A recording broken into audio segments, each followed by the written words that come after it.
পর্যন্ত কিন্তু দেশের মধ্যে নানান ধরনের ষড়যন্ত্র, হাসিনার পতন হয়েছে ঠিকই 5 তারিখে, কিন্তু নানাবিধ ষড়যন্ত্র এখনো কিন্তু ষড়যন্ত্র শেষ হয় নাই। আপনাদেরকে সচেতন থাকতে হবে। আগামী নির্বাচন পর্যন্ত, যতদিন পর্যন্ত মানুষের সরকার আমরা প্রতিষ্ঠা করতে না পারবো, ততদিন কিন্তু এই ষড়যন্ত্র চলতেই থাকবে। আপনাদেরকে চোখ কান খোলা রাখতে হবে। এখন জাতীয় রাজনীতির একটা কথা বলি, দেখেন 15 বছর আমরা নির্যাতিত হয়েছি, 17 বছর আওয়ামী লীগের লোকের দ্বারাই তো নির্যাতিত হয়েছি।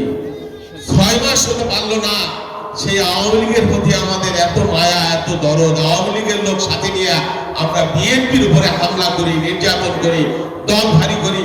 এটা কোনো রাজনীতি হতে পারে বলেন? এটা কোনো রাজনীতি হতে পারে? এটা যারা করছে দয়া করে এটা করবেন না। এটা দলের নীতি নৈতিকতার বাইরে। আপনারা আপনাদের নিজেদের সর্বনাশ করছেন। আবার যদি আওয়ামী লীগ ফিরে আসে, আবার যদি এদেশে আওয়ামী লীগ ফিরে আসে, মনে করবেন আবার আপনাদের ধান খেতে, পাট খেতে আপনারা বাড়ি ঘুমাইতে পারবেন না, শান্তিতে দিনাতিপাত করতে পারবেন না। সেই জন্য দল ভারী করার জন্য আমার যারা রয়েছে তাদেরকেও বলি, আপনারা আওয়ামী লীগকে সাথে নিয়ে দল ভারী করেন না, অপরের উপর নির্যাতন করেন না, নিজের দলের ভাইদের উপরে অত্যাচার করেন না। এখন পর্যন্ত কিন্তু দেশের মধ্যে নানান ধরনের ষড়যন্ত্র, হাসিনার পতন হয়েছে ঠিকই 5 তারিখে, কিন্তু নানাবিধ ষড়যন্ত্র এখনো কিন্তু ষড়যন্ত্র শেষ হয় নাই। আপনাদেরকে সচেতন থাকতে হবে।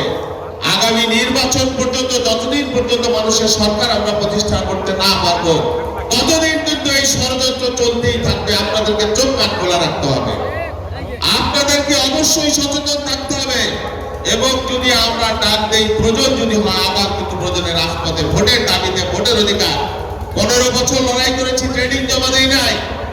আমাদের হাসিনার চোখে চোখ রেখে কথা বলেছি।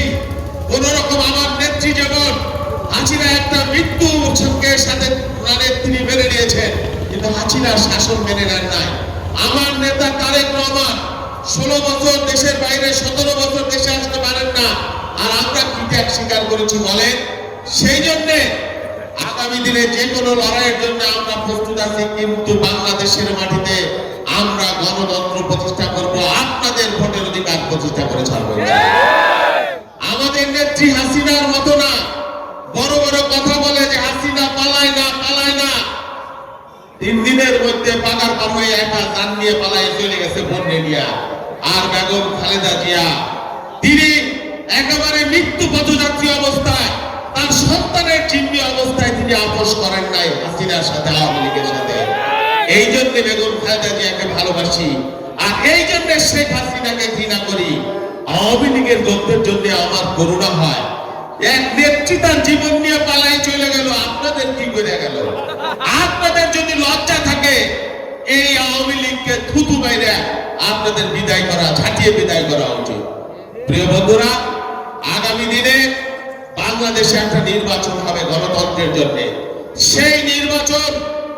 সেই নির্বাচনকে সামনে রেখে আপনারা ভাই হিসেবে দলের মধ্যে ঐক্য রাখবেন, সমাজে শান্তি রাখবেন, শৃঙ্খলা রাখবেন।